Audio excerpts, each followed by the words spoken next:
Los Angeles County has the second highest homeless population in the United States, according to a government report. The nearly 55,000 people who live on the streets also includes many students. In this special edition of Valley View News, we'll take a look at how homelessness affects CSUN and the community. We'll also take a look at what organizations are doing to try and help. Hello and welcome to this special edition of Valley View News. I'm Corinne Hafuda. And I'm Cameron Parrish. The homeless epidemic is getting worse in Los Angeles, according to the Los Angeles Homeless Services Authority. Homelessness increased by 23% since 2016. More than 57,000 people experience homelessness on any given night. Of the thousands, 8% are veterans and 19% are believed to be substance users. 10% of CSU students throughout the 23 campuses are homeless, according to a study done by the California State University System in 2015.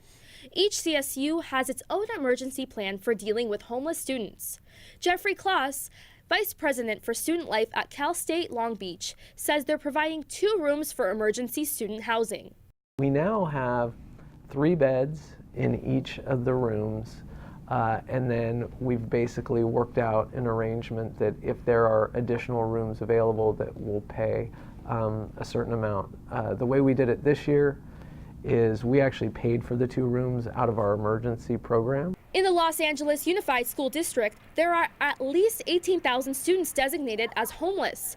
Steve Zimmer, advisor for education policy for the city of Los Angeles, says the CSU system gets a good number of those homeless students who want to attend college. At least 200 to 300 of those students every year go into the CSU system, if not more. CSUN has its own programs for keeping students from living on the streets and experiencing food insecurity. For obvious reasons, some students declined an on-camera interview for our reports on homelessness. But we're still doing our best to point out the housing challenges faced by some college students and other people. We also look into some other solutions at hand. Some CSUN students who went through homelessness did manage to bounce back. Bryant Matthews may look like a normal CSUN student, but he's actually part of a nationwide epidemic where rising tuition costs, low minimum wages, and expensive rent has taken a toll on college students. At one point, Matthews lived in his car for 2 months. There were days where I was just like I'm in my car, this sucks. Like, I'm all by myself, but at the same time, it's just like, you're doing it for a reason. Matthew's reason was to return to school. He spent 2 years working 50 to 60 hours a week. He saved enough money to return to CSUN this spring semester. Now he lives just a few blocks from campus. When CSUN students don't have a bed to lay their heads, some find cars as an alternative. Valley View News reporter Ambara Rodriguez introduces us to one student that did just that. Of the 10% of CSU students who are homeless, CSUN has programs to help its share of students in need. One student, Jonathan Juarez, talks about what he went through when he had no place to stay. I left home due to my stepdad. He wasn't the best father. So I just decided to leave home. I couldn't take it anymore. And I was going to college, so I didn't want that burden on myself. And then I moved out from there to the dorms, but during the phase I was moving out, I didn't have anywhere to live. I didn't know anyone here. So I had to kind of sleep in my car. As a student, Jonathan had to balance life while living out of his car. He says he showered at the Student Recreation Center on campus. He parked and slept in campus parking lots. He says getting into the student housing was a saving grace and got him off of the streets. My living situation, my whole life situation is much better than it was then. Like Jonathan, many CSUN students face housing insecurities. Financial aid counselor Myra Arule says there's no way for the school to determine how many CSUN students are homeless. The school handles each situation on a case-by-case basis. CSUN sophomore Naomi Aguyo was also helped by the same CSUN housing assistants that helped Jonathan. I went to financial aid and they were helping me out, and I kind of explained to them, what happened, and if it wasn't for me being here on campus and studying, I pretty much wouldn't have a place to live. Senate Bill 307 would require state, independent, and private education institutes to determine the extent of homeless students on their campus. In Northridge, I'm Ambar Rodriguez for Valley View News. Many people aren't sure just how much they can directly help a homeless person. Some give panhandlers money, others donate to charity. I spoke to a family with a CSUN connection who reached out to a person without a place to live. God is these ghosts, demons on my back, shadow creatures in the crack attack. Jose works. He is also a 40-year-old rapper, but he's homeless. He found himself being rescued by a CSUN family. Caitlin DeRegla has known Jose for 4 years. She asked her mother, who attends CSUN, if he could stay with them. I didn't know that he was homeless, but then when I found out, I asked my mom, and it was only supposed to be like until he could find another place to stay. And before Jose ever came to live with Lisa and her daughter, he was living here at the Sunland Recreational Center and Park. Sleep at the park because it's the safest spot. Everybody's around you. Sometimes at night you don't sleep, so in the daytime you go to the park and take a nap or refresh or whatever, hit the restroom. Caitlin's mom was nervous about letting Jose into her home, but knew she had to help. I feel bad. He's on the couch, and he deserves, just like anybody else, he deserves dignity, and he needs a room, a bed. Lisa and her daughter set up a GoFundMe for Jose to get him a place to live. So far, they've raised over $100, but their goal is $10,000. In Sunland, I'm Cameron Parrish for Valley View News. Because Los Angeles has the nation's second largest homeless population, there are many fronts in the war of homelessness. Valley View News reporter Marissa Martinez found that one of those fronts is in a church. She went to a Santa Monica church that works with UCLA students who work with other students suffering from housing insecurities. A Santa Monica church is home to 10 homeless students around the Los Angeles area. Mount Olive Lutheran Church is the first in the nation to provide homeless students a place to live. The Bruins Shelter is a nonprofit organization run by UCLA college students and volunteers. Reverend Eric Schaefer says it's rewarding to see students help other students. I say to the student volunteers whenever I see them that really this is a triple impact. Of course, the most important impact is on our residents. We're providing them this safe place, secure place, where they didn't have that.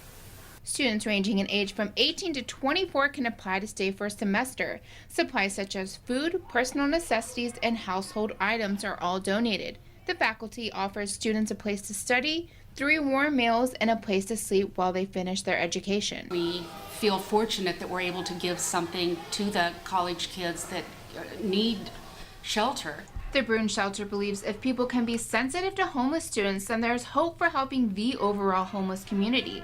Schaefer is confident this will set an example for organizations nationwide to provide shelter for students who are in need. We're an example. We hope that maybe by next year there'll be 100 shelters just like this around the country. Maybe there'll be 1,000 sooner or later. We'd love that. It's estimated that there's a number of homeless students rising. Many individuals are too embarrassed to admit their living situation. Meanwhile, the shelter is seeking a financial increase for support via contributions to their website. In Santa Monica, I'm Marissa Martinez, Valley View News. Still to come, we'll introduce you to the people behind an organization providing feminine hygiene products to homeless women. Plus, an on-campus resource that is supposed to make sure no student goes hungry. I'm a single mother, and I was the main one working, so I never thought that I could go back to school, I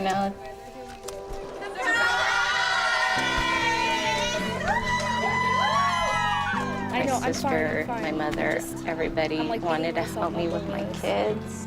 I could not have gotten my diploma without my family.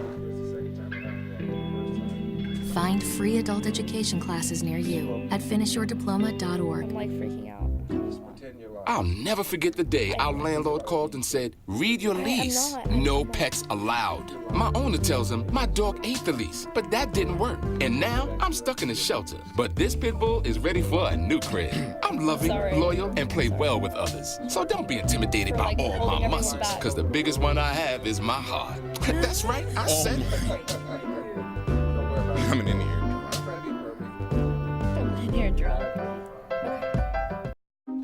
It's fine that other people like you. It's more important that you like yourself. And I'm comfortable with every part of me. Meals on Wheels coming to my door as someone who's housebound assures me that I'm not forgotten. They care that I'm okay. My name is Asha Ida Bell.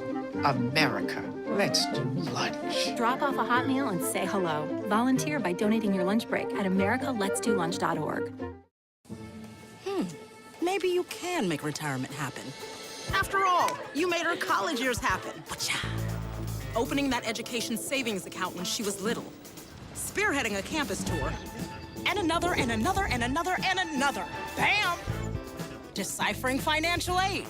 She was like, what? But now she's like, you waste planning for college. Now get the tips you need to get on track at aceyourretirement.org.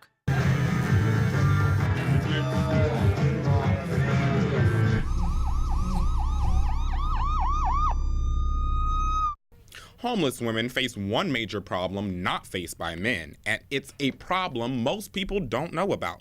Many homeless women lack access to feminine hygiene products. Valley View News reporter Shannon Osborne found that some government assistance programs are actually an obstacle to homeless women getting help with sanitary products. Due to high costs, not all women can afford feminine hygiene products. Erin Riley explains what's missing from government assistance programs. The fact that tampons and pads and other things that females need as basic necessities aren't covered by government services, that's really something that's lacking. Homeless women struggle daily just to obtain sanitary feminine hygiene products because it's labeled a luxury item. Alicia Monroe and her sister began their campaign to help women stay clean. So together we got together with the community and asked for feminine hygiene. And we do weekly outreach on Wednesday nights with North Valley Caring Services, and we made the hygiene packs, and we would go into homeless camps, ways into the parks, and give it to females on the street. A woman averagely spends about $150 a year on hygiene products. Donna Sullivan is a homeless volunteer who enjoys helping others. As a woman, to feel clean, to feel like you don't have to worry about smelling. A woman can't help it. She's going to have her period.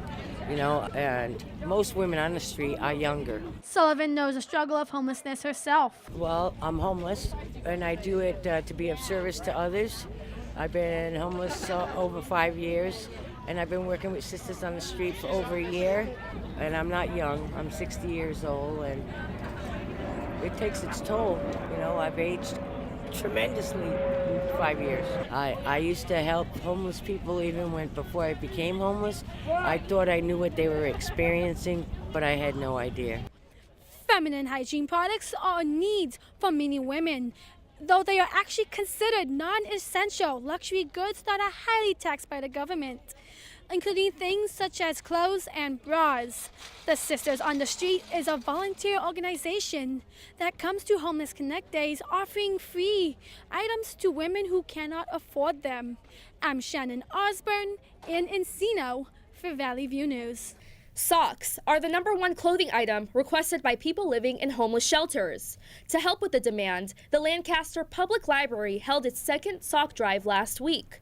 About 65 people showed up to get socks, clothes, blankets, water, and lunch snacks. Librarian Ashley Abrams says they also provide other needed services. They might not always know where to go, but when they come here, they can visit all of the different providers in one place and hopefully help them out with housing, mental health, public health. The next sock drive at the Lancaster Public Library is April 23rd. Many mentally ill individuals end up unemployed because they're unable to get the proper care. Valley View News reporter Andrena Serrano spoke to a man in his 20s who ended up on the streets because he couldn't afford psychiatric treatment. 1 in 5 adults in America experience mental illness. 1 in 25 experience such extreme cases that it inhibits their ability to complete major life activities. As a result, many wind up unemployed and ultimately homeless. 26% of homeless staying in shelters live with severe mental illnesses. Mentally ill has a negative connotation. People assume you're crazy and just won't help. According to the U.S. Conference of Mayors, mental illness and the lack of needed services is listed as the 4th leading cause for homelessness. It even beat out substance abuse, which came in at number 5. Christian feels it's the lack of knowledge about mental illnesses that is to blame. Some people who become homeless end up in that situation because they do have a mental illness and do not get hired to get a job. Many job applications require you to disclose any medications you consume prior to a drug test. Disclosing this information allows employers to distinguish candidates who take medication for a mental illness. This unwillingness to hire is contributing to the rising number of homeless in LA, a staggering 57,794. We do receive a lot of homeless people with mental illnesses, and we have them here because they don't have a place to go where they have care. Severe mental illnesses cost America $193 billion a year in lost wages. Investing in free mental health services could reduce these costs. For Valley View News, I'm Andrea Serrano. People suffering housing insecurities or homelessness often deal with stereotypes about why they're in that situation. Valley View News reporter Lauren Turner-Dunn spoke to some folks who live along the LA River. Let's see. I've been chasing my boyfriend for about 3 years now. Charlene has been homeless for 3 years, trying to take care of her boyfriend who is also homeless and has a drug problem. The assumption mainly is people are homeless because they're drug addicts or lazy, but that's not true with everybody. A lot of people out here are actually out here because they're struggling, you know, and then there's the ones that just don't fit in. Charlene and her boyfriend Scotty live here near the LA River. Jackie is also homeless and living with her boyfriend. It's just about, I had a job and I was working and then kind of felt, you know, I fell into some medical issues and kind of, you know, ended up, you know. Henry has been on the streets for 16 years. After he lost his truck driving license, he couldn't afford to pay his rent. That was hard to do at first. The first time I ever had to sleep outside was in Baton Rouge. Although there are common misconceptions of why people are homeless, the real reasons vary individually. But I don't want to live with them. I want to live by myself. I could do what I want out here, you know, and all I have to do is just maintain. At the end of the day, everybody has a different reason for being homeless. Mine is stupidity. If you're not married, you can't be together like in a room kind of thing. They house you separately, male and female. So it's like you might break up your relationship, and I think that's a deterrent for a lot of people too. There's Ralph's, there's Smart Final. They throw away food that's still good at a certain time each day. I just go up there and I collect it. And CVS is forever. They put a black mark on their stuff and then they throw it away. It says still good in the box. You know, or sometimes not even food. There's hygiene. We do what we can to get by. You know, we recycle, and he helps put together bikes for people, and you know, we're trying to get up and out, but you know, it's hard. In Encino, I'm Lauren Turner-Dunn for Valley View News. Just last week, a pair of ordinances to help homeless people get into housing quicker was proposed. A Los Angeles City Council committee moved forward with the proposals. These plans will help build permanent supportive housing and temporarily convert motels into housing. LA City lawyers are vetting both proposals. They'll bring the plans back to the committee for a final vote later. After that, the proposals go to the entire council for approval. CSUN's Food Pantry has resources to help students and faculty who can't afford basic daily meals. Valley View News reporter Rochelle Salas has more. CSUN offers many places students can grab a bite to eat on campus. But most places don't offer healthy or nutritional options. Even though these places are affordable, studies show that some students don't have the funds to eat on a daily basis.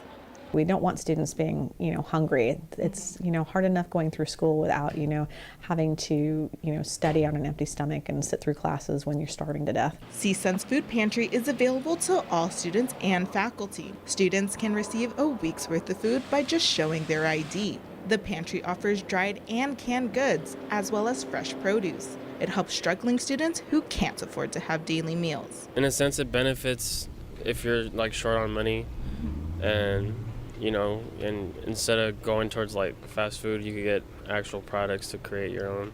The food pantry is beneficial to students. They are able to get healthier food options at no cost. There are other resources that the pantry offers. They help students learn how to make meals with the food they get from the pantry. Our goal is to really provide more options that are nutritious, and one of the ways that we're doing that is not only by providing the food, but we're also providing the ways in how to cook the food. The food pantry is open for students every Wednesday and Thursday here at Laurel Hall. In Northridge, I'm Rochelle Salas for Valley View News. Children suffer from homelessness as well. The nonprofit organization Worthy of Love works with the Union Rescue Mission on Skid Row to celebrate the birthdays of homeless children. Be sure to tune in next week when I show you what this rooftop transforms into for the homeless children living here on Skid Row. In Los Angeles, I'm Tori Isaac for Valley View News.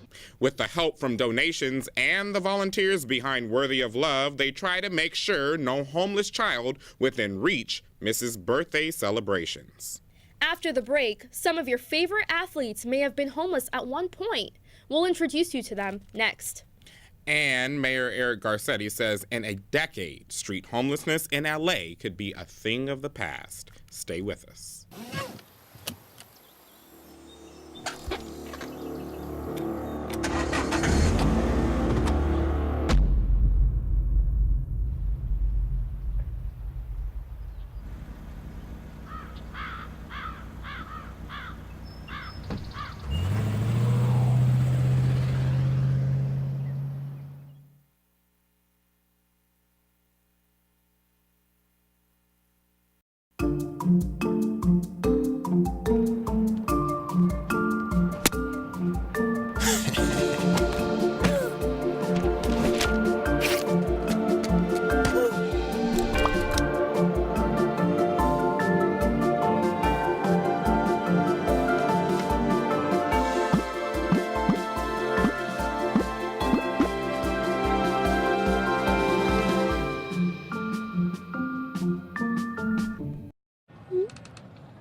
Don't ignore the subtext.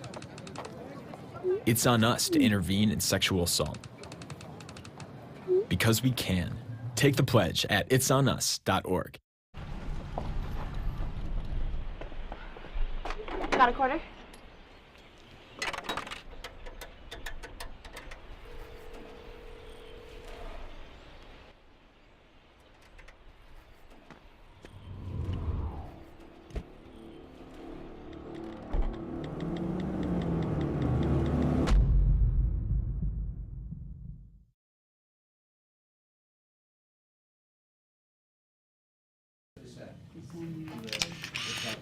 You might just call the ranger station and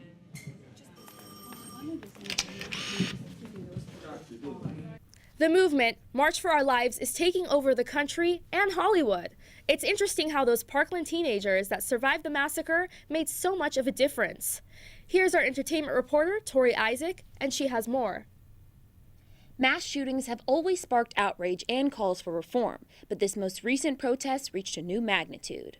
Along with many thousands, celebs hit the streets to protest gun violence at the March for Our Lives demonstration across the United States last weekend. Celebrity attendees included Jennifer Hudson, rapper Common, Dear Evan Hansen star Ben Platt, Hamilton's Lin-Manuel Miranda, and Miley Cyrus. March for Our Lives was sparked by the shooting at Marjorie Stoneman Douglas High School in Parkland, Florida. 17 people were killed. 16 others were injured. George Clooney and his humanitarian lawyer wife, Amal, showed their support in D.C. The couple donated $500,000 to help organize the national protest. The money was given in the names of their 9-month-old twins, Ella and Alexander, along with a powerful statement on gun violence prevention, saying, "Our children's lives depend on it." Grammy Award winner Jennifer Hudson lost her mother, brother, and nephew in a home invasion and kidnapping almost 10 years ago. They were shot by her former brother-in-law. She described her experience and how she is connected to March for Our Lives. A day like this is almost like reliving it over and over again. So it's obviously something extremely close to home. It can happen to anybody, but to me, the saddest thing is no one ever reacts until it happens to them. And then it's too late. Hudson also said it's almost impossible to understand what the victims' families are going through unless you've been in it. And the King of Wakanda is no longer the king of the box office. Pacific Rim Uprising rose to take the top spot from Black Panther. It became the first film to end Black Panther's #1 streak. The Pacific Rim sequel grossed just above $28 million in its opening weekend. It didn't make as much as the original Pacific Rim did its opening weekend in 2013, but don't worry, Black Panther is still making millions at the box office. It earned about $17 million during its sixth week of release, and it's the highest grossing superhero movie of all time. That's all your entertainment news. I'm Tori Isaac. Before they became stars and elite athletes, many famous people saw their fair share and struggle at times of homelessness. Actor Jean-Claude Van Damme struggled to make ends meet by having 3 jobs while living on the streets. The star of the Oscar-nominated Best Picture, The Blind Side, Michael Oher, overcame a troubled childhood. He was also homeless at one point, but eventually became a star for the Baltimore Ravens. And the Boise State football star Antoine Turner lost his family's home during Hurricane Katrina. He went through homelessness while playing football for Cal State Fullerton, where for a time he lived in his girlfriend's car. Homelessness reaches all sectors of the population. March Madness is alive and moving, and so is Kansas. I need to know more. I want to know what happened. Thank Let you, us know. Cameron. The Kansas Jayhawks are Final Four bound, and in an OT showdown at the Midwest Regional Finals, Kansas pulled a win over Duke 85-81. After the game, Jayhawks coach Bill Self said it was the best game he'd ever been a part of. Though the game was filled with many NBA prospects, it was a sophomore who stole the show. Jayhawks Malik Newman blew up in the second half, putting up a total of 26 points. Newman kicked off the overtime with a three-pointer from the corner, giving the team the lead. Newman kept the momentum going until the last buzzer. He put up all of Kansas' 13 points in overtime. Kansas will play Villanova Sunday in San Antonio. March Madness also got a little spiritual. Sister John Dolores Schmidt blesses the team before each game. She also gives the players a scouting report before leading them into prayer. Even though her picks were a bust, her Cinderella dream bracket has Loyola winning it all. Loyola will play number 3 Michigan Saturday in the Final Four showdown. Underdogs Loyola Chicago averaged a 3-point victory margin to win in first round, second round, and the Sweet 16. Last Saturday, Loyola beat Kansas 78-62. Get out your peanuts and Cracker Jacks and dust off those fantasy teams. It's baseball time. The season kicked off Thursday in Miami with the Cubs playing the Marlins. This year features the first full slate opening day in 50 years. The Dodgers play the Giants home in Dodger Stadium. Defending champs, Houston Astros play the Rangers away in Texas. That's all for sports. I'm Andrena Serrano. Thank you, Andrena. Los Angeles Mayor Eric Garcetti says he will end the homeless problem in LA. Since his first campaign in 2013, he vowed to end chronic homelessness. Garcetti wants to cut LA's unsheltered homeless population in half in the next 5 years. He expects the homeless population to be reduced by 2028. Part of the plan is for the homeless people to be quickly identified and to be provided housing in a quick and timely manner. Thank you for joining us for this special edition of Valley View News. Next week, we feature new looks at homelessness. I'm Cameron Parrish. And I'm Corinne Hafuda. Remember, for news any time of the day, go to our website, sundial.csun.edu. See you next week.